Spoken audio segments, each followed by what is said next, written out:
Bhuj circuit house ખાતે પત્રકારો સાથે મિલન ચર્ચા વિચારણા કરવામાં આવી। સ્ટોરી રિપોર્ટ બાય કરણ વાઘેલા, ભુજ।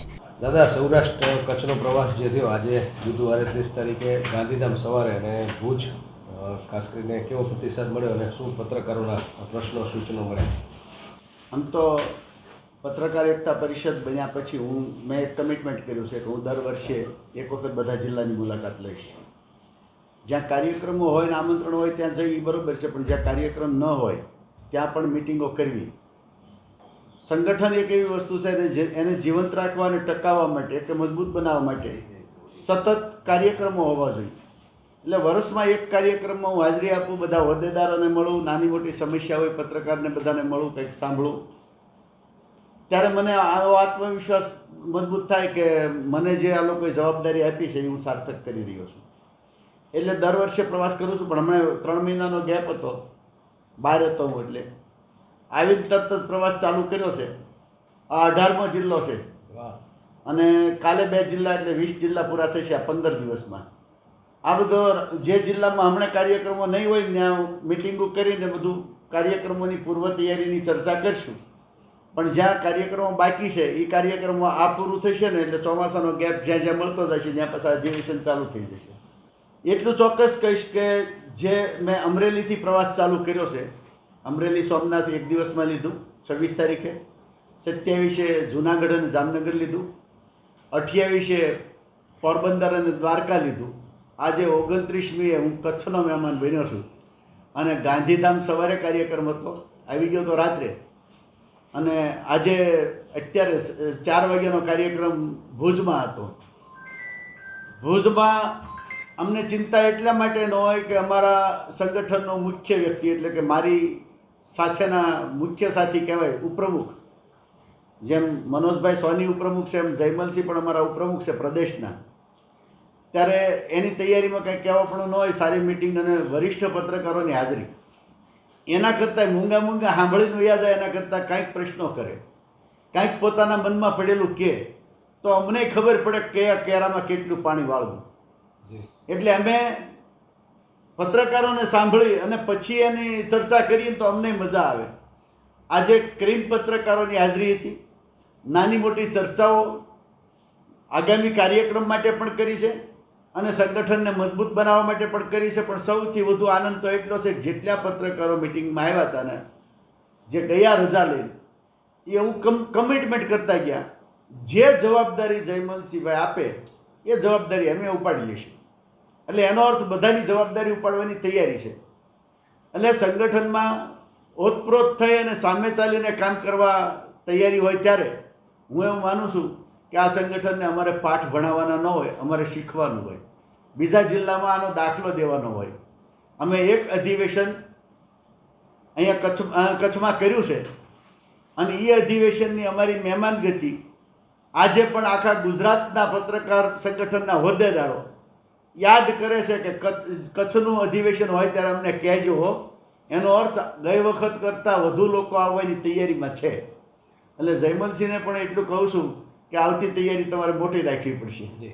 દાદા, અકેલા ચલાતા કારવા બનતા ગયા, ઘણું બધું જે છે વટવૃક્ષ બન્યું છે, શું છે ભવિષ્યના આયોજનો અને પત્રકાર મજબૂત બને અને સ્વતંત્ર અને સુરક્ષિત બને, શું છે આગામી? એક વસ્તુ મને કહેતા સહેજે સંકોચ નહીં લાગે, કારણ કે પત્રકારોએ મારા ઉપર ભરોસો મૂક્યો છે ત્યારે પત્રકારની વાત મારે જ કરવી પડે, એમાં મારે કોઈની લાજે ન કઢાય, શરમે ન રખાય। જે ગુજરાતના પત્રકારોએ ગુજરાત મોડેલ આખા દેશમાં રજૂ કર્યું, જે ગુજરાતના પત્રકારોએ અહીંના આગેવાનોને મોટા કરી દિલ્હીના તખ્તા ઉપર બેસાડ્યા, ભલે પછી જવાબદારી એમની હતી કે એના બદલીમાં આવેલા બીજાની હતી, પણ આ જવાબદારી છટકી ન શકાય। આખા દેશના અન્ય રાજ્યોની સરખામણીમાં ગુજરાતના પત્રકારોને મળતી સુવિધાઓ વધારો તો નથી થયો, ઉલટાની 7 પ્રકારની સુવિધાઓ છીનવાઈ ગઈ છે। નથી મળતો ભાવ વધારો, નથી મળતી વધુ જાહેરાતો, નથી મળતો સુરક્ષા કાનૂન। આ પરિસ્થિતિમાં ખોટી ફરિયાદનો ભોગ આજે પત્રકારો પણ બની રહ્યા છે। રાજનીતિ કઈ કક્ષાએ જઈ રહી છે એનું મૂલ્યાંકન કરવા જેવું છે, શાસક પક્ષે પણ આની સમીક્ષા કરવા જેવી છે। કે કોઈ ઉપરથી મંત્રી આદેશ કરે અને પોલીસ અધિકારી ગમે એ પત્રકારને ગમે ત્યારે ઉઠાવીને ગમે એવા હાચાને ખોટા કેસમાં ફિટ કરી દે, છરી બતાવીને લૂંટ કરીએ. કોઈ પત્રકાર છરીઓ લઈને ફરતા હશે?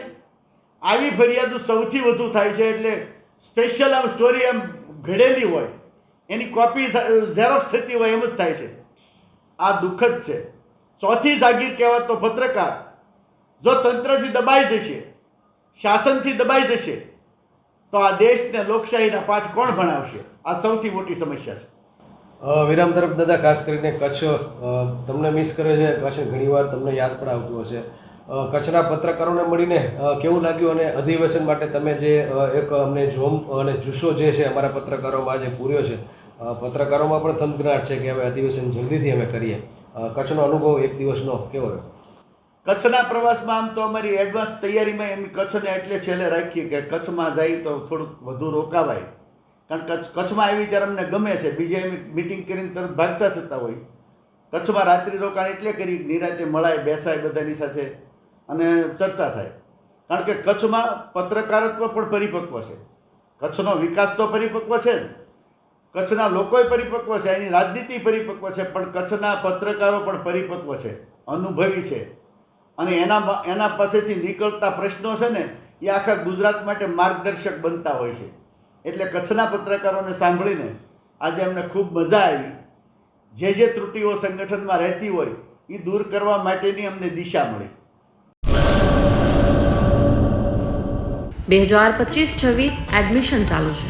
ઓછા અભ્યાસે ઝડપી નોકરી મેળવવાની સુવર્ણ તક. સતત 8 વર્ષથી નંબર 1 રહેલી સંસ્થામાં અભ્યાસ કરી અનેક વિદ્યાર્થીઓ સરકારી નોકરી મેળવી ચૂક્યા છે. ફાયર સેફટી કોર્સની થિયરી અને પ્રેક્ટિકલ તાલીમ સચોટ રીતે આપતી એકેડમી એટલે Gujarat industrial fire and safety academy. પ્રવેશ લાયકાત ધોરણ 10 થી 12 પાસ. આપ સૌ વાલીઓ અને વિદ્યાર્થીઓના સહકારથી સતત નંબર 1 રહેલી સંસ્થા 8 વર્ષ પૂર્ણ કરી 9મા વર્ષમાં મંગલ પ્રવેશ કરે છે. ભવિષ્યના ઘડતર અને સારી નોકરી મેળવવા આજે જ સંપર્ક કરો Gujarat industrial fire and safety academy, બીજા માળે રાષ્ટ્રભાષા ભવન, બસ પોર્ટની સામે, ભુજ, કચ્છ. સંપર્ક 9737296001 8155030882.